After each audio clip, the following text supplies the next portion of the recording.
Yo, what's good, family? Welcome back to the Payback Vault.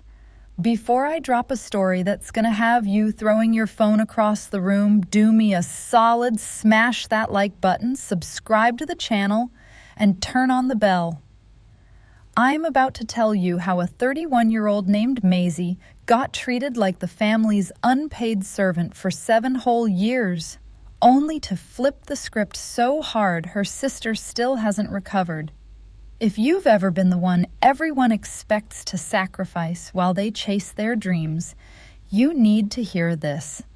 Drop a comment below with your city and the time you're watching, because trust me, by the end of this, you're going to be screaming Team Maisie.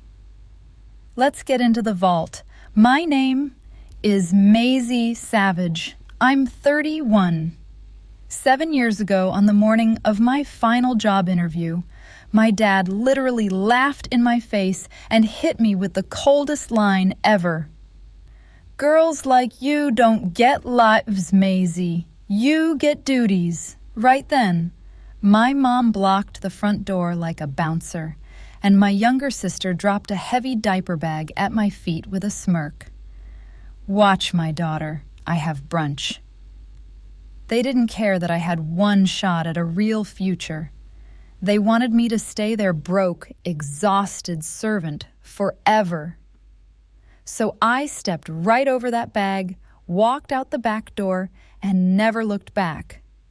For 7 years, they thought they had destroyed me. Spoiler alert, they were dead wrong. Now the tables have turned so hard, my sister is about to find out just how expensive that brunch really was. But hold up, let me paint the full picture because you need to understand the dysfunction. We weren't poor or uneducated. We looked like the perfect church-going family from the outside. My dad owned Savage Climate Control, a small HVAC company in Riverside, Ohio. 8 employees, good reputation, 2 daughters. On paper, we were fine. But inside that house, there was a straight-up caste system, and I was at the very bottom. My sister Bryn was 2 years younger, but you'd never know it from how my parents worshipped her. She was the golden child, the pretty one, the one who got pregnant at 19, and somehow that made her more valuable.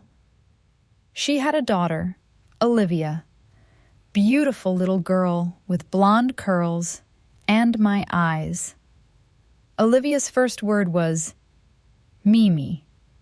Her first steps were toward me, not Bryn. That should have been a red flag, but I was 20 and thought helping family was just what you did. It started small.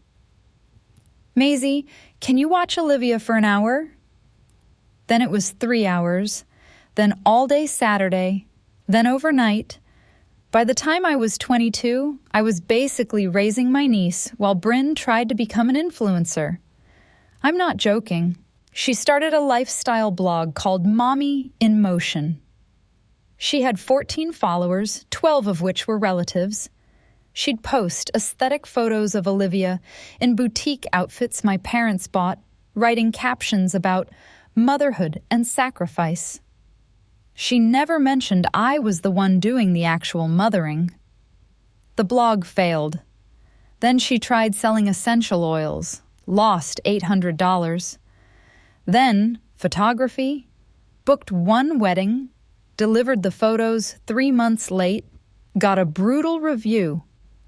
But my parents never told her to get a real job.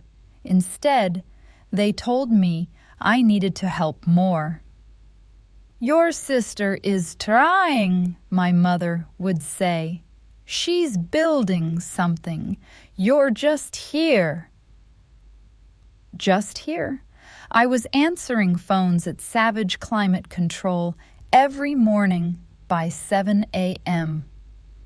I was scheduling 4 field technicians across a 6-county service area. I was processing invoices, managing the customer database, handling accounts, payable, and receivable. When the office manager quit in 2017, I took over all her duties. My father never gave me a title, never put me on payroll. When I asked about getting paid, he said the same thing every time. Family doesn't pay family, Maisie. This is how you contribute. Meanwhile, Bryn had another baby. Tyler was born when I was 23, another mouth for me to feed, another diaper bag for me to carry. I did the math once, late at night when I couldn't sleep, 35 hours a week at the office, 30 more watching Olivia and Tyler. That's 65 hours of unpaid labor every single week for 3 years. Minimum wage in Ohio was $12 an hour back then. That was over $65,000 I'd given them in free work. But it wasn't really about the money. It was the fact that they'd turned my 20s into a waiting room for everyone else's life. I slept on Bryn's couch 3 nights a week because Tyler had colic and Danny was useless, as she put it. My own bedroom at my parents' house became storage for Olivia's toys. The bed was covered in Bryn's laundry. I had a corner, a lamp, a pile of library books I never had time to read. I was 24, and I didn't have a life. I had duties. Then in March 2019, something shifted. I'd been taking free online courses at night. Google Project Management Certification, Excel, basic HR principles. I didn't have money for real college, but I had Wi-Fi and Olivia's nap time. I learned. I built a resume that tried really hard to make office manager for family HVAC company sound professional. I applied to 60 jobs over 4 months. Meridian Consulting Group was the only one that called back. Phone screen went well. Zoom interview went better. Then they invited me to Columbus for an in-person final round. Executive assistant to the CEO. $63,500 a year. Benefits. Professional development budget. Travel opportunities. I read that email 30 times. I printed it and hid it under my mattress like a teenage diary. It was my exit visa. The position wasn't glamorous. Scheduling meetings, managing correspondence, handling logistics. But it was real. It was mine. And it was in Columbus, 105 miles away from Riverside. Far enough to breathe. I told my parents I had a dental appointment in Toledo. I borrowed a blazer from my college friend Jenna, navy, slightly too big, but professional enough. I practiced interview answers in the bathroom mirror. I researched the company until I could recite their mission statement in my sleep. The interview was scheduled for Monday, April 15th at 2 p.m. I needed to leave the house by 11:30 to catch the 12:05 bus. At 10:45 that morning, I came downstairs with my purse and my folder of resume copies. My hair was in a neat bun. I had $17 and a bus ticket in my wallet. My mother was standing in front of the front door, arms crossed, lips thin. That look on her face that meant the decision had already been made. "Where do you think you're going?" she said. "I told you, dentist." Bryn called from the living room. She has a brunch meeting with a potential sponsor for her blog. Very important. You need to watch Olivia and Tyler. My chest tightened.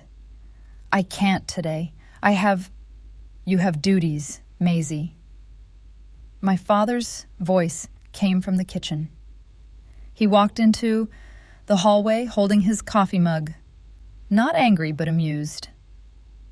"That's what you have." I looked at the clock. 10:47.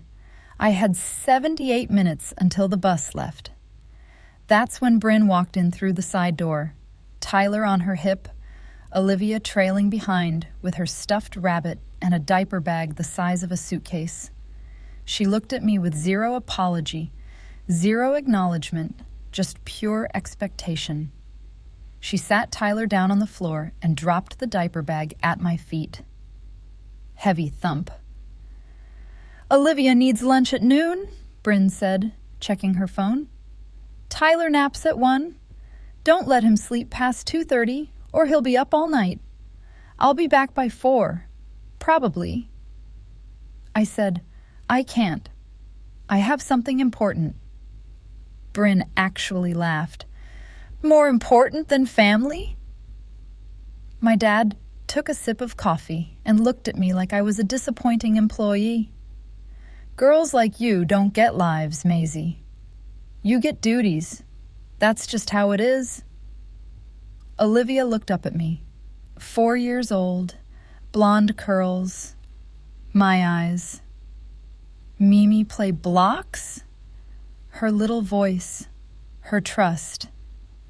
I looked at her, then at the diaper bag, then at my mom still blocking the front door, then at my dad leaning against the wall, then at Bryn already turning away, confident I'd stay.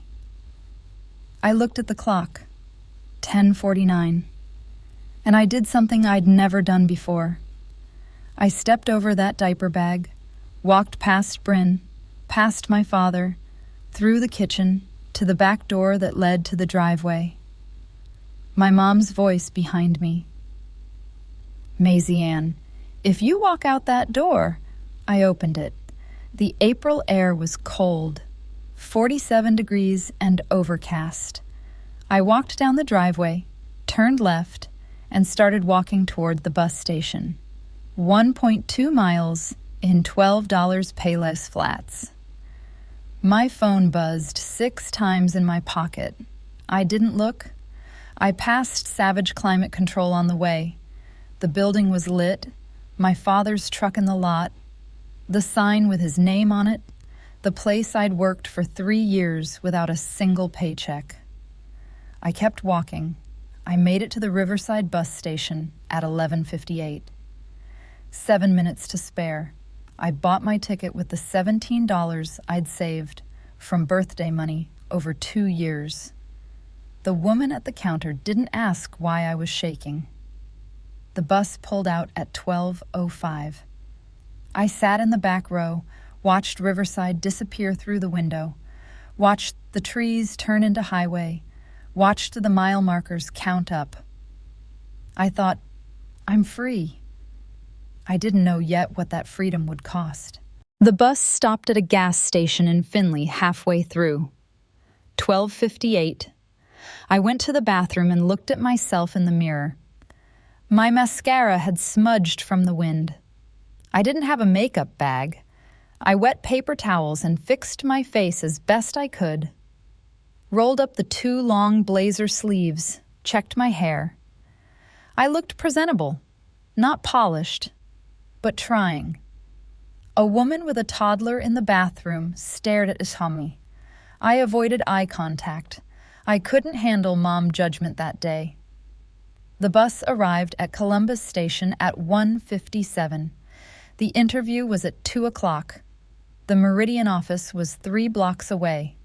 I actually ran in those $12 flats, purse bouncing, folder clutched to my chest, arrived at the lobby at 2:02, sweating and breathless. Patricia Holland was waiting. Chief of Staff, mid-50s, sharp gray suit, kind eyes. She smiled when she saw me. "You made it," she said. I almost cried, but I didn't. I smiled back and said, "Wouldn't miss it." She led me to a conference room for a panel interview. 3 people, Patricia, James Reeves, the CFO, and Nicole Hendress, the operations manager. They asked about software skills, handling difficult clients, managing calendars across time zones, discretion. I answered well, using savage climate control without saying it was a family business, just a small HVAC company with 8 employees. Nicole leaned forward. You're self-taught in project management? Yes, I completed Google's certification while working full-time. I'm very motivated to learn. Patricia made a note. What would this position mean to you? I was careful, honest. It would mean building a career instead of just surviving. The interview ended at 3:15. Patricia walked me out. We'll be in touch within a week. You're a strong candidate, Maisie. I floated to the bus station. The ride back to Riverside felt lighter. I'd done it. I'd walked out. I'd made it to the interview on my own. I'd answered every question. I had a real shot. By the time the bus pulled into Riverside at 5:38, I'd already started imagining my new life. I didn't know my mother had already started destroying it. I walked from the bus station to my parents' house. 6:05 p.m., lights were on, cars in the driveway. I used my key and walked in. The family was in the living room. Bryn feeding Tyler, my dad watching TV, my mom in the kitchen. No one spoke. I went upstairs, pulled my old duffel bag from the closet, and packed clothes for 5 days. My laptop, phone charger, toiletries, the folder with my certificates, and $127 in cash I'd saved from birthday cards over 3 years. My mother appeared in the doorway. You embarrassed this family today, she'd said. I zipped the bag. I'm leaving. You'll be back. I looked at her, really looked. No, I won't. I slept one more night in that house on the floor of my childhood bedroom because the bed was covered in Bryn's laundry. Last night in that house, April 15th, 2019. I left at 6 a.m. the next morning. My dad's truck was already gone. My mom was asleep. I walked out the front door, the one my mother had blocked. I left my key on the kitchen counter and took the Greyhound to Toledo. My college friend Jenna worked as a dental hygienist in Toledo. She had a studio apartment and a couch I could borrow. She asked one question. You okay? I said, I will be. She handed me a blanket and didn't push. I slept on that couch from April 16th to May 3rd, 17 days. I applied to jobs every morning, checked my email obsessively for the Meridian response. It came on April 23rd, 8 days after the interview. Subject line, Executive Assistant position. I opened it. Dear Maisie, thank you for your interest. After careful consideration, we have decided to move forward with another candidate. Generic, professional, no explanation. I read it 20 times, looking for clues. Found nothing. I cried once in Jenna's bathroom. Then I washed my face and applied to 15 more jobs. What I didn't know, what I wouldn't know for 7 years, was that the day after my interview, my mother had sent an email from a fake account to Meridian's HR department. And that email was sitting in my file, flagged in red, with a note that said, "Do not hire, family concerns." But on April 23rd, 2019, I just thought I'd failed. Let me pause and ask you something. Have you ever been the family member who was just expected to sacrifice? The one with duties while everyone else had dreams? If that's you, comment the word duty below. You're not alone, and stick with me because this story gets a whole lot better. Got a job at Target in May for $11 an hour, cashier, then guest services. I moved into a cheap studio in Toledo in June. $425 a month, no AC, loud neighbors. But it was mine. I saved every penny, applied to office jobs every night. In December, I got a temp position at a law firm for $16 an hour doing admin support. It felt like progress. Then COVID hit in March 2020. Layoffs. I was let go. I had $3,200 saved. Unemployment benefits, survival mode. I sent a birthday card to Olivia every year, April 3rd, her birthday. Never got a response. Not one. But I kept sending them. Return address, just M. Columbus. No phone number. The 2020 card said, "Happy 5th birthday. I think about you every day. Love. Aunt Maisie." Silence. June 2020. I was scrolling LinkedIn at 11 p.m., couldn't sleep, rent due in 8 days, $1,840 left in savings. And then saw it. HR coordinator, Meridian Consulting Group, Columbus. The same company that had rejected me was hiring again. I stared at that posting for 3 hours. Then I applied at 2 a.m. I used Jenna's address. She'd just moved to Columbus. I used a different email, an updated resume showing Target and law firm experience, plus my Google certs. Phone interview June 18th. Zoom June 25th. Offer July 2nd, $45,000 a year. Start date July 13th. I sat on my apartment floor when I got that email. Called Jenna and cried. Didn't call my family. I moved to Columbus. July 10th, small one-bedroom apartment, $695 a month, 15-minute bus ride to Meridian. July 13th, 2020, I walked into Meridian Consulting Group, the same building I had interviewed in April 2019. Different entrance, different role, different version of myself. I told myself, this time I'll make it stick. The first year was hard. I processed new hire paperwork, scheduled interviews, filed benefits forms, learned HRIS systems. I stayed late, asked questions, volunteered for projects. Nicole Hendress, one of the people who'd interviewed me in 2019, now VP of Operations, noticed. She became an informal mentor. "You're good at this," she said one day. "Have you thought about HR certification?" "Can't afford it yet."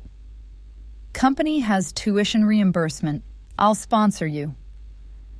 I studied for the certification at night. Passed in January 2021, first professional credential with my name on it. I framed it. June 2021, Nicole called me into her office. "There's an HR specialist opening. Want to apply?" I said yes before she finished the sentence. I got the job. $52,000 a year. Then things started moving fast. I handled employee relations, compliance audits, led benefits open enrollment, investigate de-harassment complaints. I rewrote policies, learned employment law, trained new coordinators. March 2022, Senior HR Specialist, $61,000. August 2023, Manager, $76,000. April 2024, HR Director, $98,000 a year. I had an office on the 4th floor with a window facing the Columbus skyline. My name on the door, Maisie Savage, HR Director. I took a photo of that door, sent it to no one, just kept it. I thought that was the full circle. I was wrong. April 8th, 2026. Tuesday morning, I was at my desk reviewing applications for a project coordinator position. We'd posted it 2 weeks ago. 89 applications. I was scrolling through the spreadsheet, names, emails, phone numbers. Then I saw it. Bryn Wright, formerly Savage. My stomach dropped. Bryn Wright, my sister, had gotten married. The boyfriend, Danny, must have finally committed. Same Riverside area code. My hands didn't shake. I'd trained myself for composure, but my heart rate spiked. Bryn didn't know I worked here. She didn't follow me on LinkedIn. This was coincidence. I clicked on her application file. The resume loaded. Professional template, clean design. Bryn Wright, project coordinator and operations specialist. Then I scrolled to work history. And that's when I saw it. Savage Climate Control, Riverside, Ohio. Operations Manager, January 2017 to December 2019. Bullet points. Managed daily office operations for 8-employee HVAC service company. Coordinated scheduling for 4 field technicians across 6 county service area. Processed invoices. Maintained customer database. Handled AR/AP. Reduced scheduling conflicts by 35% through improved systems. Maintained 98% customer satisfaction rating through effective communication. I read it 3 times. Every single bullet point was work I had done. The exact years I'd worked there, unpaid. The 98% satisfaction rating I'd calculated in 2018. Bryn had worked at Savage Climate Control for exactly 0 days. She had stolen my work history. I scrolled to references. 3 listed my father, a client from church, and a former colleague from a photography studio. My father would lie for her. Of course he would. I had 2 options. Option 1, flag the application for conflict of interest, recuse myself, let another HR team member handle it. Option 2, follow standard protocol exactly and let the process play out. I chose option 2. I pulled up Bryn's LinkedIn. Job history matched her resume, but her employment history was a mess. No job longer than 5 months, gaps everywhere. No references from any of those jobs except my dad. Bryn was desperate, and she'd lied to get in the door. Then I opened Meridian's applicant tracking system and searched Maisie Savage in archived files. 2 results. My 2020 application, hired, and my 2019 application, rejected. I clicked on the 2019 file. Interview notes from Patricia, James, and Nicole. All positive, self-motivated, impressive initiative, strong candidate. Then the HR notes section. Red flagged entry dated April 16th, 2019, 9:23 a.m. Received email from concerned party regarding candidate stability. Recommend do not proceed. Attachment link. I clicked it. A PDF opened. Email dated April 16th, 2019, 8:47 a.m. from concerned neighbor 209@gmail.com to Meridian HR. Subject: concerns about candidate Maisie Savage. I read it slowly. It said I had significant personal and mental health issues, that I had abandoned a 4-year-old niece during a family emergency, that I had never held steady employment, and had a history of quitting jobs without notice. Every sentence was a lie or a distortion. I checked the email metadata, IP address traced to my parents' home address. My mother had sent this the day after my interview to destroy my chance, and for 7 years I thought I'd failed. But I'd been sabotaged. If you're Team Maisie right now, comment Team Maisie. Because it says what happened next. I've waited 7 years to tell this part. I decided to conduct a standard employment verification. Call my father. Record the call. Legal in Ohio, one-party consent. Document everything. I dialed Savage Climate Control. It rang 3 times. Savage Climate Control, Jerry speaking, my father's voice.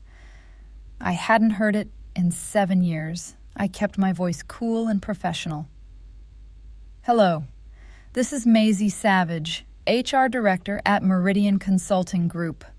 I'm calling to verify employment for Bryn Wright, who listed your company as a previous employer. Long silence, then. Maisie? Yes, this is a standard verification. Can you confirm Bryn Wright worked at Savage Climate Control from January 2017 to December 2019 as operations manager? Another pause.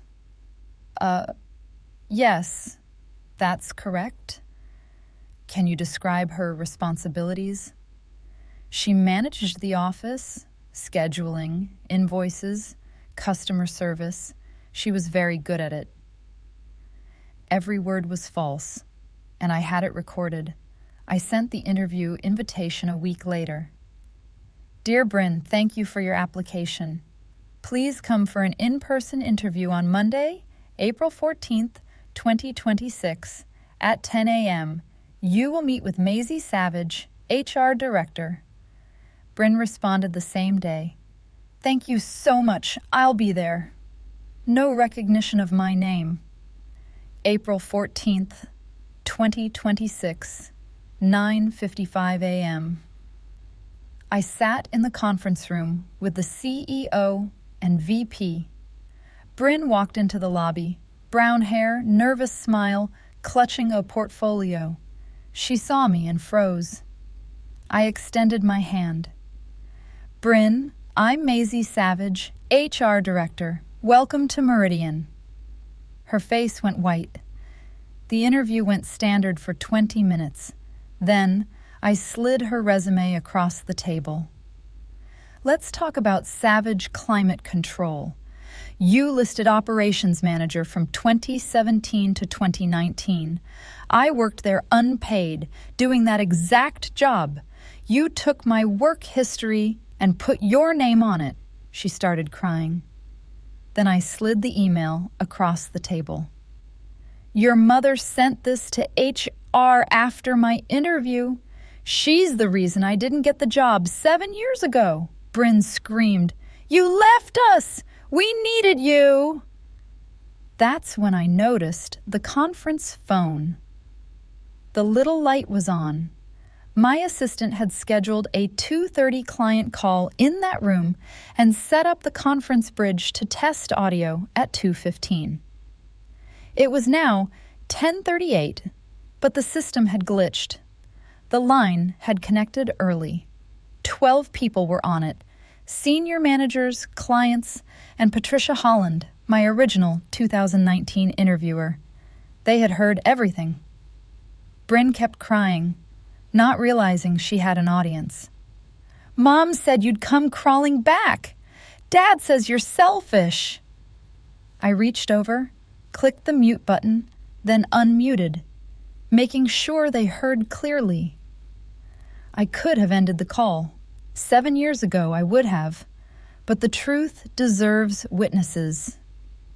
My office phone rang. The CEO's voice.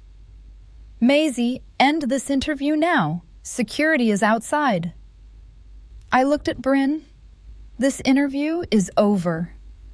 2 security officers escorted her out for fraudulent application. That night, I went home and slept for 14 hours. The next 48 hours were chaos. Calls, voicemails, my dad showing up at the office and getting trespassed by police. I hired a lawyer and sent a cease and desist letter. 3 weeks later, I got an Instagram DM from an 11-year-old girl. Hi, this is Olivia. I kept all your birthday cards. Mom threw them away, but I took them out of the trash. I don't know what happened, but you sent me cards every year. That doesn't seem like abandoning. I sobbed for 20 minutes. Then I replied, Today, I'm still the HR director. Actually, VP of People Ops now. I have peace. I have a life I built from scratch.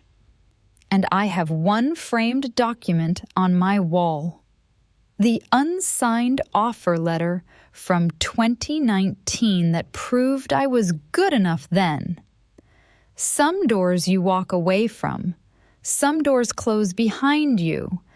And some doors, like the back door I took 7 years ago, lead exactly where you need to go. If this story hit home, share this video. Subscribe to the Payback Vault for more real ones. And remember, the front door isn't your only exit. Drop a comment. What would you have done? I read every single one. Peace.